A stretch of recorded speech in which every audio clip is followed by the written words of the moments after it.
Assalamualaikum warahmatullahi wabarakatuh. Saya Gio Septian dari IF18E. Hari ini saya akan mencoba mempresentasikan tentang memori dalam mikroprosesor. Langsung saja. Pertama-tama kita pernah mengenal apa itu flip-flop, register, dan memori. Ya, kita semua sudah tentu pasti mengetahui memori itu kegunaannya seperti apa. Nah, flip-flop itu dapat menyimpan memori sebanyak 1 bit. 1 bit itu bisa dibilang seperti hidup atau mati, seperti saklar switch on off, hidup atau mati, true or false, atau bilangan 1 dan 0. Lalu register menampung memori sebanyak n bit. Jadi kalau diibaratkan, register adalah kumpulan dari flip-flop yang bekerja dan ditempatkan dalam satu lokasi. Berbeda lagi dengan memori. Memori merupakan penyimpanan data n bit dan n lokasi. N bit dan m lokasi. Artinya, dia ada sebanyak n bit dalam beberapa lokasi seperti ini. Ini n, ini N1, ini N2, ini N3, dan begitu seterusnya.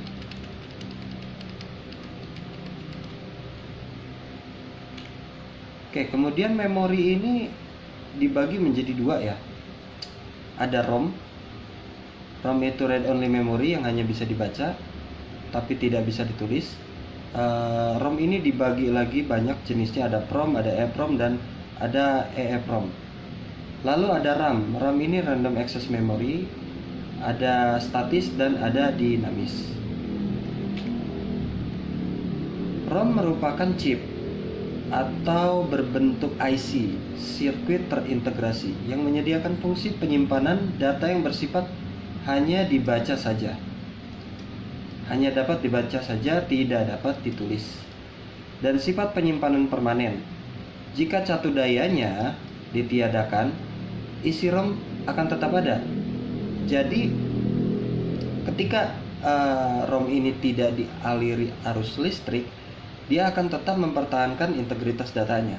Jadi datanya itu nggak hilang. Ini yang namanya biasanya disebut non volatile memory, karena dia tidak membutuhkan catu daya untuk menjaga integritas datanya. Tipe memori ini sering juga disebut sebagai memori yang tidak mudah berubah.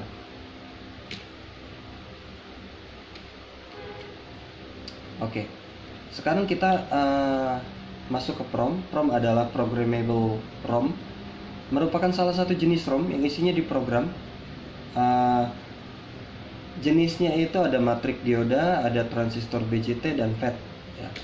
Di sini ada sel PROM. Termasuk ada rangkaian skematik. Saya akan menjelaskan secara sederhana apa sih skematik ini gitu. Maksudnya apa gitu. Di sini ada menyimpan data 1 dan menyimpan data 0. Jadi seperti ini. Dalam transistor, saya akan menjelaskan dasar transistor dulu. Nah, listrik misalnya akan mengalir dari A ke B. Tapi listrik tidak bisa mengalir begitu saja.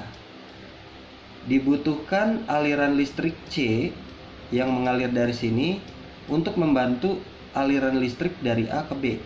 Jadi kalau tidak ada aliran listrik C, arus listrik dari A tidak akan sampai bisa mengalir ke B. Seperti itu. Ini juga sama. Untuk mengaktifkan output data, kita harus menyambungkan antara pemilih dan output data ini. Perlu diperhatikan, ini ada tanda titik. Yang ini. Tanda titik adalah tanda bahwa garis itu berhubungan. Kalau yang seperti ini, itu tanda bahwa walaupun garis itu saling menyilang satu sama lain, dia tidak berhubungan. Jadi Di sini ada PCC. PCC ini plus biasanya kalau dalam elektronika. Untuk agar si output data ini dapat menghasilkan listrik, dia harus tersambung dengan PCC ini. Ingat, ini akan tersambung dengan ini kalau ada arus yang ini. Seperti itu. Makanya ketika pemilih ini bernilai 1, maka transistor ini akan membuka gerbangnya, sehingga arus dari PCC ke output data akan menjadi 1. Makanya dia menyimpan data 1. Walaupun ketika kalau output data sudah bernilai 1, lalu pemilih ini mengganti switchnya, mematikan switchnya seperti ini, dia akan tetap 1 kalau output datanya sudah 1. Tapi kalau misalnya output datanya masih 0, pemilih tidak mengaktifkan line yang ini, jalur yang ini, maka tidak ada sambungan bagi transistor untuk menyambungkan antara garis output data ke PCC. Seperti itu. Makanya dia menyimpan data 0, karena tidak ada arus yang mengalir dari PCC ke output data, karena harus melalui gerbang transistor. Oke. Misal pabrik akan membuat ROM dengan ukuran 4x4 bit, di mana data dengan tersimpan seperti ini. Nah, ini biar memudahkan saya seperti ini karena ini berhubungan. Nah, dari sini kita bisa lihat lokasi alamat 0 dengan D3. D3 yang ini. Yang ini 0. Itu bernilai 1. Arti bernilai 1, mereka itu saling terhubung. Nah, ini dia. Nilai satunya adalah yang ini, dimana arus PCC ini diberikan, lalu PCC mengalir mengaktifkan data D3. D3 ini bernilai 1. Seperti itu. Artinya ini terhubung. Begitu seterusnya. Misalnya lokasi alamat 0 dan D2 itu bernilai 1. Berarti ini D2, ini 0. Dan ini dia tersambung di sini. Seperti itu. Lalu setiap alamat itu memiliki data dalam heksadesimal. Misalnya 1100 itu C. Dari mana kita tahu itu C? Kita ingat-ingat lagi, dalam transformasi bilangan biner ke heksadesimal, dia membutuhkan 4 bit, yaitu 1, 2, 4, 8. Nah, ini yang bernilai 1 adalah angka 8 dan angka 4, berarti 12. 12, kalau ini desimal, maka ke heksadesimal itu C. Maka nilainya C. Dan begitu seterusnya. Misal 1010, berarti ini 1, 2, 2, 4, 8, berarti 10. 10 itu A. Begitu seterusnya sampai sini. Lalu ada simbol ROM 4x4 bit. Nah, simbolnya seperti ini, di mana dia memiliki 2 pin alamat dan 4 pin data. Pin A0 dan A1 digunakan untuk memilih alamat. Pin kontrol digunakan untuk menyediakan saluran output. Di sini juga ada yang namanya OE dan CE. OE itu output enable jenis active low, dan chip enable jenis active low. Oke, Sekarang ke simbol ROM. Simbol ROM di sini ada 4 byte, ada 128 byte, ada 256 byte. Dan itu bisa diketahui dari jumlah pin alamatnya yang ini nih. Nah, coba kita zoom. Nah, pada ROM 4 byte, pin alamat cuma 2. Menghitungnya adalah 2 pangkat 2. Sama dengan 4. Tapi, ketika pin alamatnya bertambah menjadi 7, ini berarti perhitungannya 2 pangkat 7. Sama dengan 128 byte. Kalau misalnya ditambahkan 1, pinnya jadi 8, pin alamatnya, maka ini jadi 2 pangkat 8 sama dengan 256 byte, dan begitu seterusnya. Jadi kapasitasnya naik 2 kali lipat ketika pin alamatnya bertambah 1.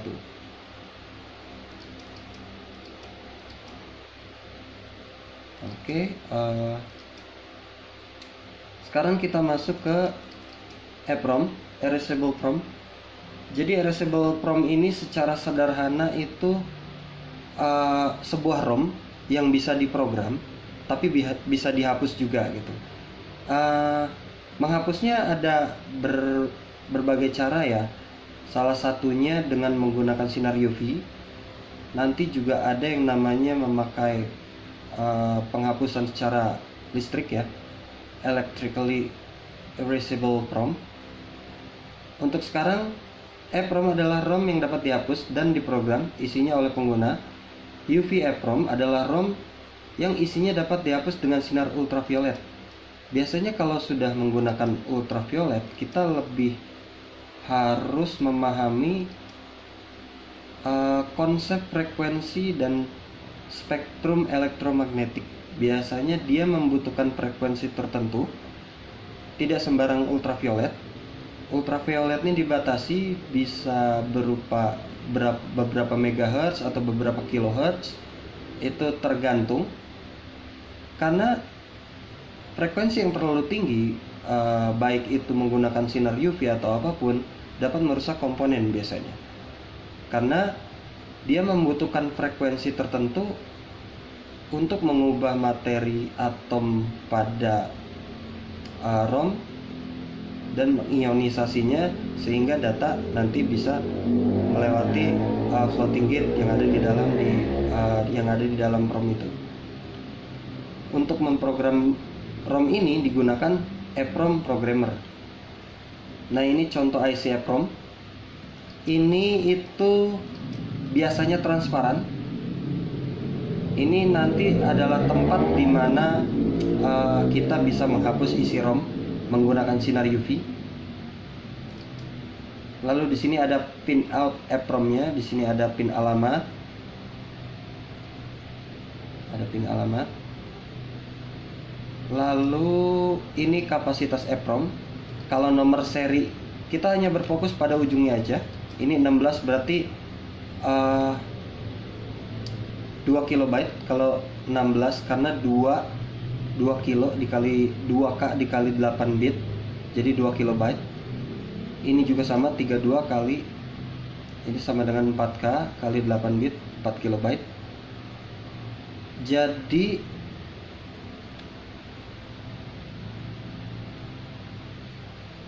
perhitungan sederhananya adalah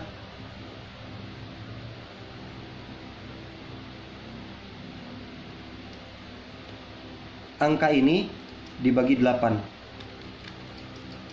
Dibagi 8, 16 bagi 8 berarti kapasitasnya 2 kilobyte. 32 bagi 8, 4, dan begitu seterusnya. Satuannya kilobyte. Itu caranya melihat kapasitas dari nomor seri EPROM ya. Lanjut, ini contoh EPROM programmer. Jadi dia udah berupa modul, dimana nanti si EPROM ini tinggal ditancapkan di sini biasanya nih. Tinggal ditancapkan, sama seperti kita melakukan flashing pada microcontroller Atmega yang ada pada Arduino. Dia bisa dicopot soketnya. Kalau kita mau melakukan flashing atau upload instruksi, kita tinggal menyediakan EPROM baru, yang belum ada isinya, lalu kita tempelkan dan kita flash seperti itu.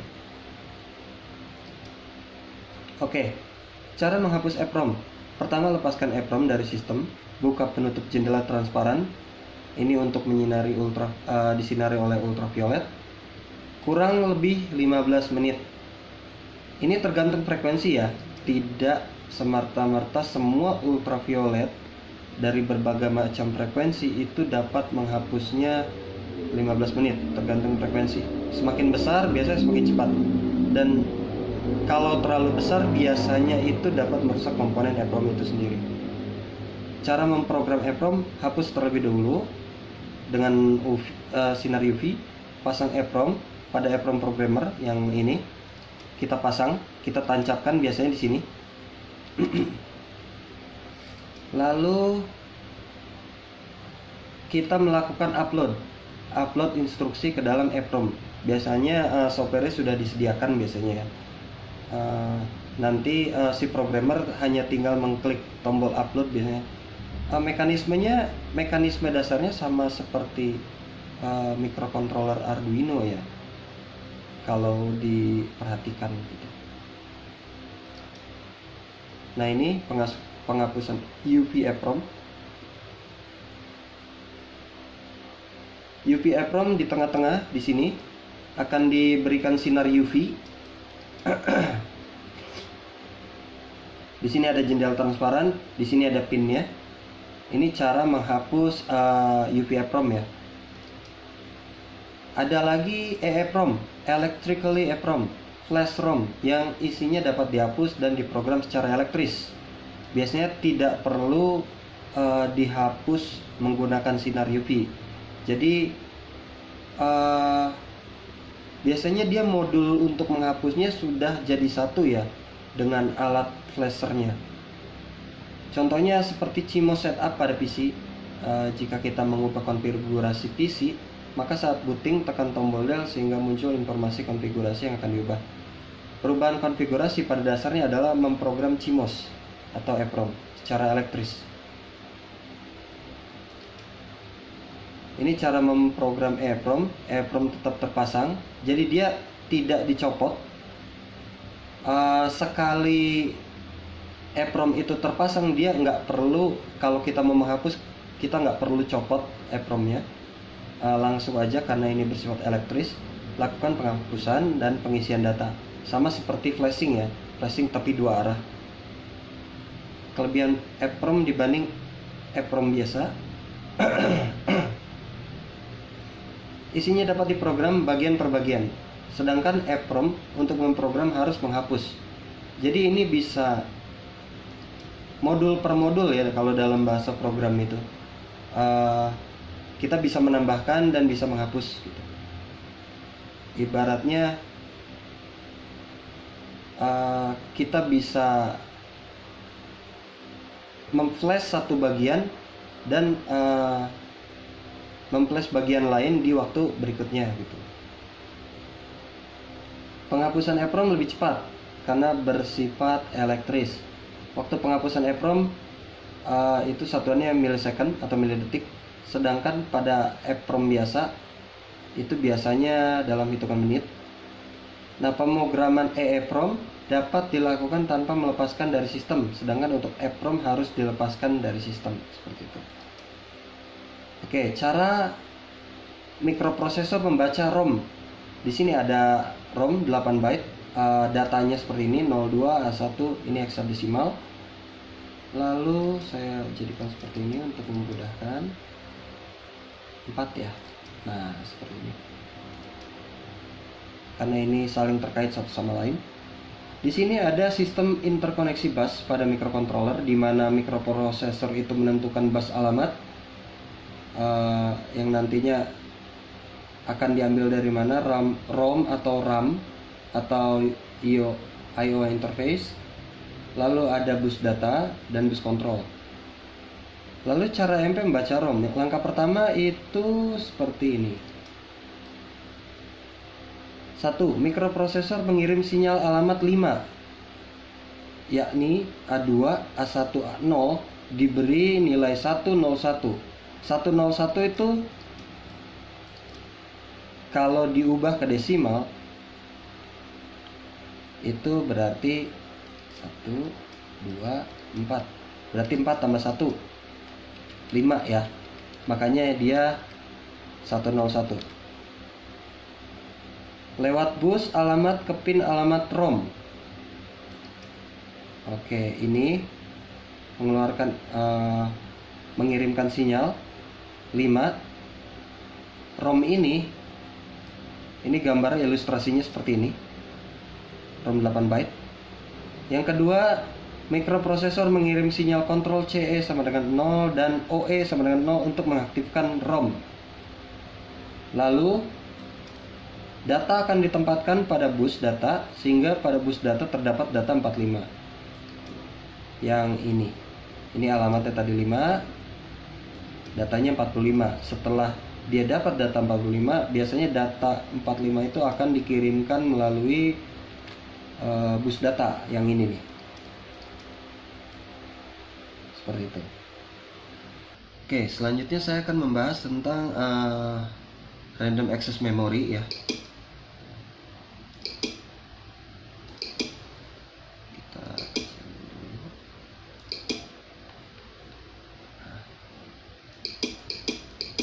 Oke, RAM merupakan chip yang menyediakan fungsi penyimpanan data yang bersifat dapat dibaca dan ditulisi, dan sifat penyimpanannya sementara.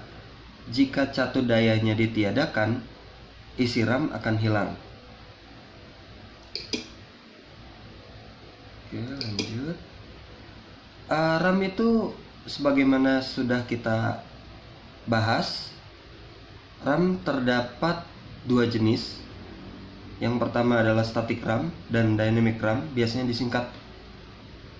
Kalau statis RAM itu SRAM dan DRAM itu artinya dynamic RAM.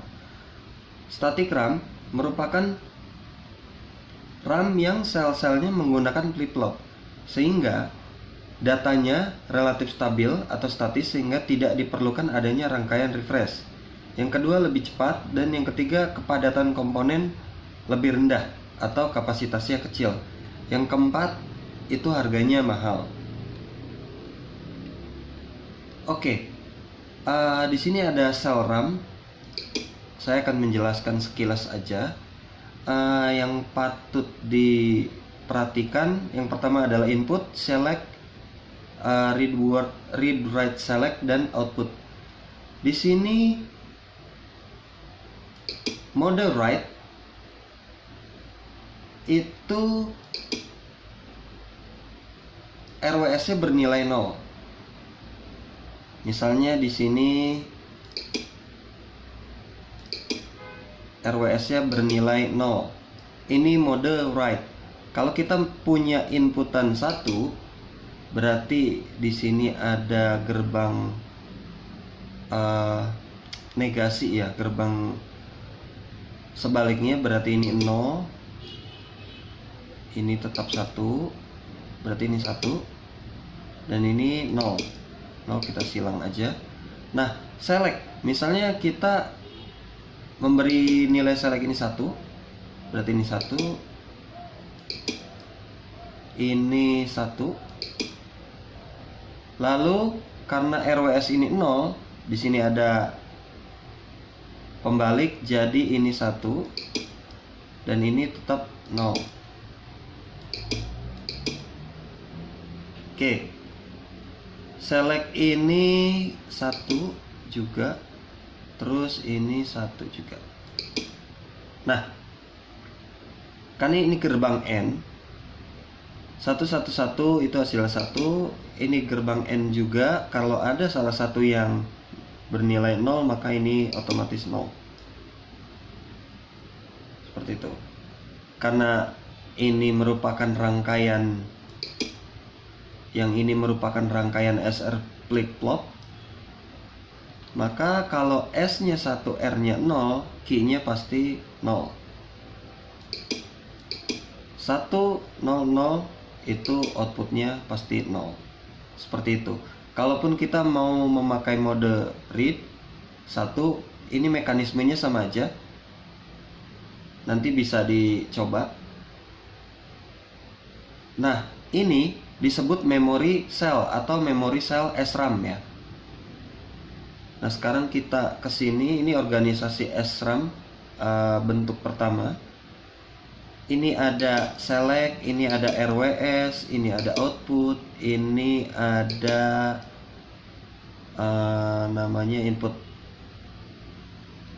Oke, setiap output, kalau kita perhatikan output dan input ini terhubung dengan tanda segitiga. Ini disebut buffer.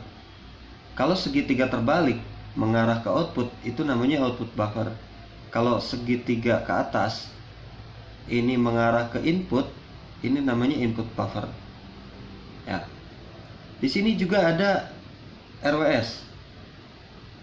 RWS dan CS ini terkait dengan gerbang N ya. Gerbang N lalu terhubung dengan ini. Terhubung dengan RWS ya. RWS-nya berapa nanti bisa diaktifkan atau dinonaktifkan di sini. Lalu ini adalah select input. Nah, ini select input.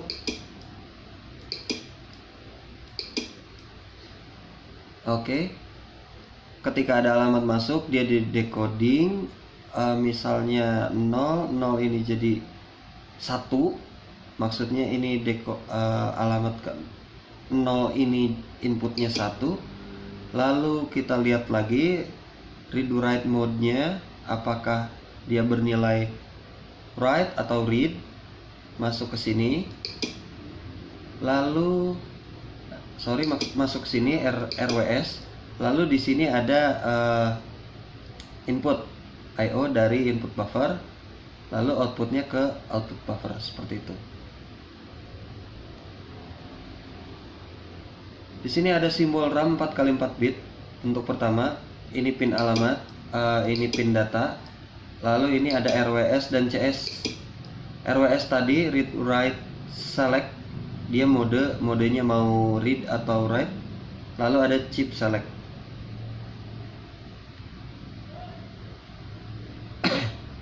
Dan ini organisasi SRAM bentuk kedua. Di sini ada beberapa perbedaan, terutama di bagian sini. Di sini juga ada namanya WE. WE itu write enable. Jadi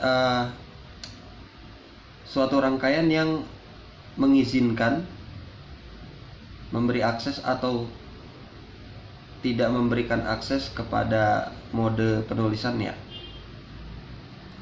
Dan ini terhubung dengan AND gate bersama-sama dengan OE dan CE. Mekanismenya sama seperti tadi, cuma yang berubah adalah di organisasi SRAM bentuk kedua ini ada WE. Ini cuma perbedaan ini aja, ada WE. WE itu write enable, dimana si user nanti dapat mengatur apakah RAM ini itu keadaannya atau state-nya itu bisa di write atau enggak. Nanti di sini di inputnya. Lalu cara kerja mikroprosesor membaca dan menulis RAM. Misalnya di dalam RAM ada 8 byte berisi data sebagai berikut. Ini alamatnya. Lalu ini isinya dalam bentuk heksadesimal. Cara bacanya seperti ini. Mikroprosesor mengirim sinyal alamat yang ini 3, A2, A1, A0, itu 011. Lalu mikroprosesor mengirim sinyal kontrol CE0, ON0, dan WE1. Kalau kita perhatikan, ini membaca, ini write enable. Jadi jangan terfokus dengan angka 1, tetapi kita juga harus melihat bagaimana rangkaiannya. Sebagian besar orang menganggap bahwa kita itu mengaktifkan mode penulisan dalam saat membaca RAM. Ini tentunya agak aneh ya. Jadi kita lihat di sini. Di sini ada gerbang pembalik. Jadi kalau WE-nya kita input 1, ini pasti bernilai 0. Artinya dengan memberi nilai 1, kita menonaktifkan write enable ini. Seperti itu. Makanya ini bernilai 1. CE juga sama, ini bernilai 0. Artinya ini nanti akan bernilai 1 pada ini. Kalau ini bernilai 0, ini pasti bernilai 1. Kalau ini bernilai 0, ini pasti bernilai 1. Seperti itu.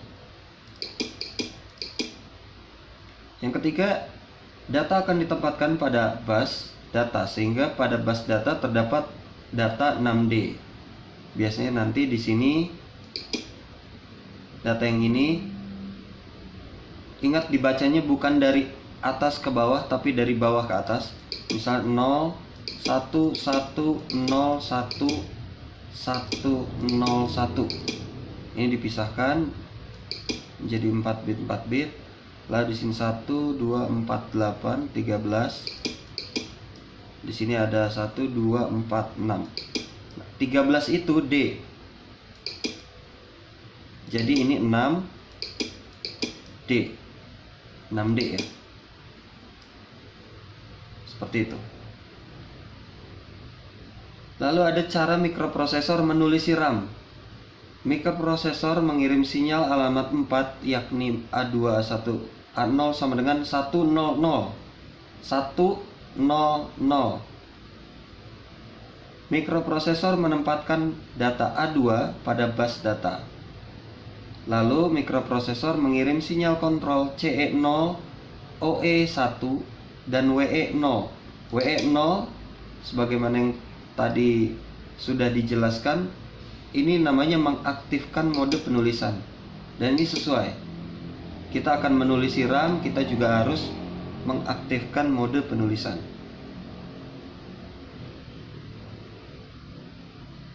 Oke, ini contoh IC static RAM seri 616. Di sini ada SRAM. Ini kapasitasnya 2 KB. Seperti yang sudah dijelaskan, kita tahu kapasitas 2 KB selain dari seri, kita juga bisa melihat pin. Jumlah pin alamatnya ini 1, 2, 3, 1, 2, 3, 4, 5, 6, 7, 8. Kita cari lagi 8, 9, 10, 11. 2 pangkat 11 itu kalau nggak salah 2048. Nah, karena 1 byte itu 1 kilobyte. 1 kilobyte itu ada 1024 byte. Maka 2048 tinggal dibagi aja, 2048 dibagi 1024. Hasilnya 2 kilobyte. Jadi kita bisa tahu kapasitas IC static RAM seri ini berdasarkan jumlah pin alamat yang dimiliki oleh IC tersebut. Di sini ada A0 sampai A10 namanya input alamat. IO 0 sampai IO 7 itu data input outputnya. CE itu chip enabled, OE itu output enabled, dan WE itu write enabled. Oke, baik, sekarang dynamic RAM merupakan RAM yang sel-selnya menggunakan kapasitor, sehingga 1. Datanya tidak stabil atau dinamis, sehingga diperlukan rangkaian refresh. Yang kedua, lebih lambat. Yang ketiga, kepadatan komponen tinggi atau kapasitas besar. Yang keempat, lebih murah. Ini ada sel DRAM.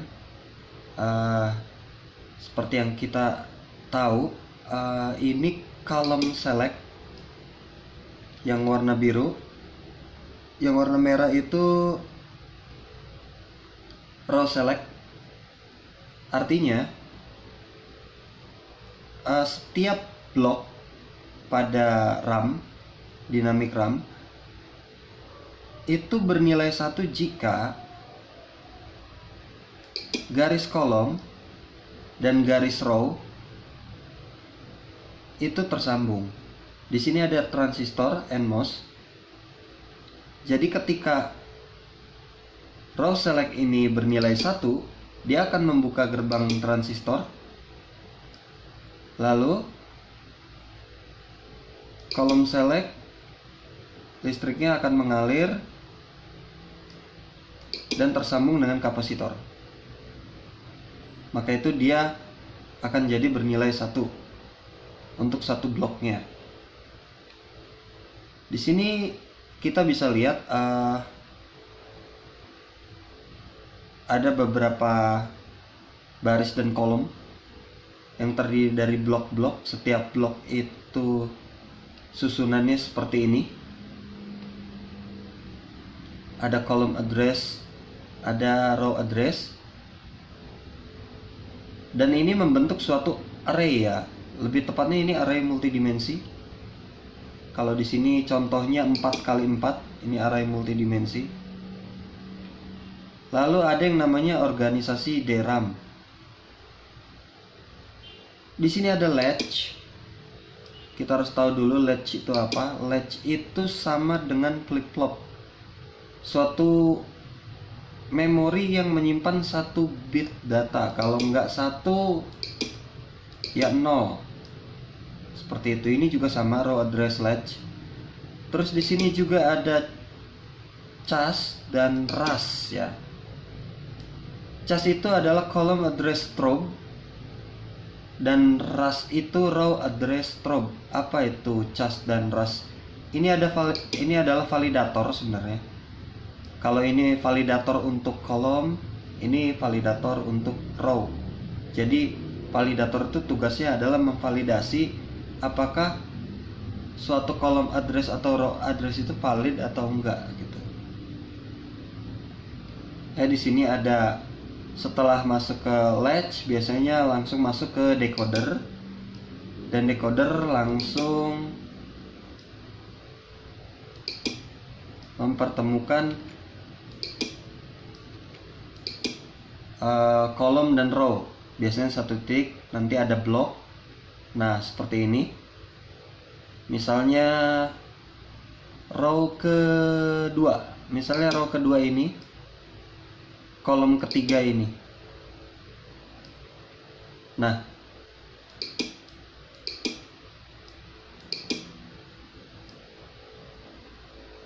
ini misalnya bernilai 1. Nah ini seperti itu. Ini row kedua, kolom ketiga, blok ini.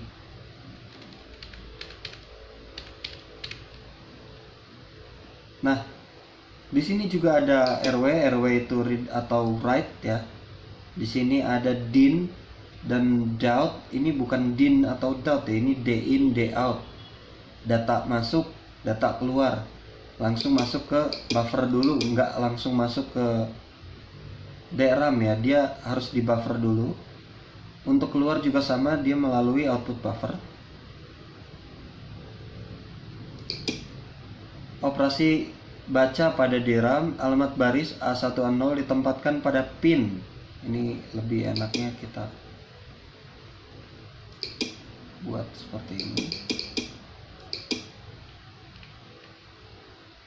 Nah seperti ini. A1A0 ditempatkan pada pin alamat lewat bus alamat. Lalu pin RAS diaktifkan agar sinyal-sinyal alamat baris menempati input decoder alamat baris. Decoder alamat baris memilih baris data yang ingin atau akan dikirim ke buffer out. Pin CS dan RW diaktifkan pada mode read. Alamat kolom A32 ditempatkan pada pin alamat lewat bus alamat.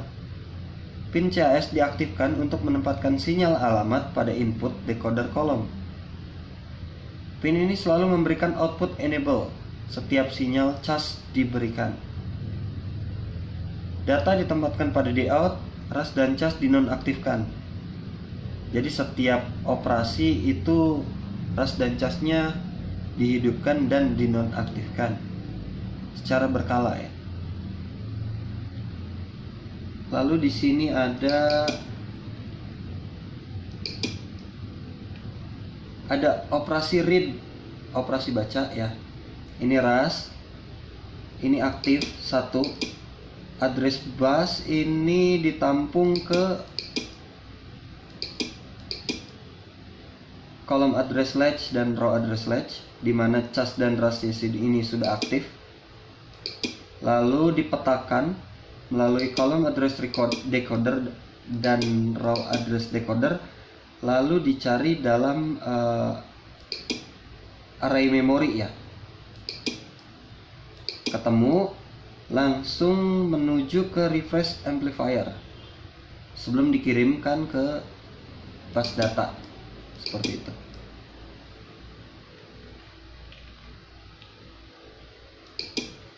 Lalu operasi write pada DRAM, data yang akan disimpan ditempatkan di DIN.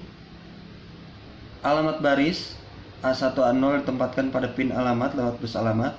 Pin RAS diaktifkan agar sinyal-sinyal alamat baris menempati input decoder alamat baris. Decoder alamat baris memilih lokasi baris yang akan ditempati data dari buffer in. Jadi dari buffer in dia langsung ke decoder alamat baris untuk memilih lokasi baris yang akan ditempatkan. Pin CS dan RW diaktifkan pada mode write. Jadi pengaktifan pin CS dan RW. Alamat kolom A32 ditempatkan pada pin alamat lewat bus alamat. Pin CAS diaktifkan untuk menempatkan sinyal alamat pada input decoder kolom. Data akan ditempatkan pada alamat pada array sesuai dengan yang diinginkan. RAS dan CAS dinonaktifkan kembali untuk melaksanakan operasi berikutnya. Sini ada skematik, bukan skematik, ini lebih tepatnya data flow ya. Di sini ada cas, write, melewati gerbang AND gate, lalu ke data in buffer, tersambung dengan data out buffer juga. Lalu ini cas itu terhubung dengan NR2 clock. NR2 clock dan NR1 clock ini berfungsi untuk men-trigger refresh controller, di mana refresh controller nanti ada sebuah mode refresh counter yang akan mengatur kolom dan row address buffer. Di sini ada angka 12, 10, 12 dan 10 ini ada berkaitan dengan angka yang ini. Jadi 12 itu 2 pangkat 12. Jumlah alamat yang sudah didecode ini ada 4096. Ini 2 pangkat 10. Ada 1024. Arti 1024 adalah row ini akan ada sebanyak 1024 buah dan kolom akan ada sebanyak 4096 buah. Seperti itu. Lalu ini ada DRAM 64K. Di sini ada pin-pinnya. Pin alamat 1, 2, 3, 4, 5, 6, 7, 8. Lalu ada 8 bit. Ini totalnya ada 8. 1, 2, 3, 4, 5, 6, 7, 8. Jadi tersusun secara paralel ya. Seperti itu. Lalu yang terakhir ini ada koneksi DRAM data n bit. kita bisa lihat ini pin, bagian pin. Salah satu pinnya ada yang memuat address bus dan data bus. Lalu address bus masuk ke dalam modul-modul atau chip DRAM. Chip ini sama seperti ini, dimana kita lihat di sini ada bagian latch dan decoder untuk row, ini untuk column, dan ini untuk refresh dan sense. Address bus masuk ke decoder dan latch, lalu data bus terhubung dengan sense dan refresh amplifier. Ini juga sama seperti ini. Ini row, ini column, dan ini sense dan refresh amplifier. Ini tersusun secara paralel ya. IC ini tuh tersusun secara paralel seperti itu. Oke. Mungkin cukup sekian presentasi dari saya. Kurang lebihnya mohon maaf bila ada salah-salah kata atau salah-salah ucap, karena masih proses belajar. Saya cukupkan sampai di sini. Assalamualaikum warahmatullahi wabarakatuh.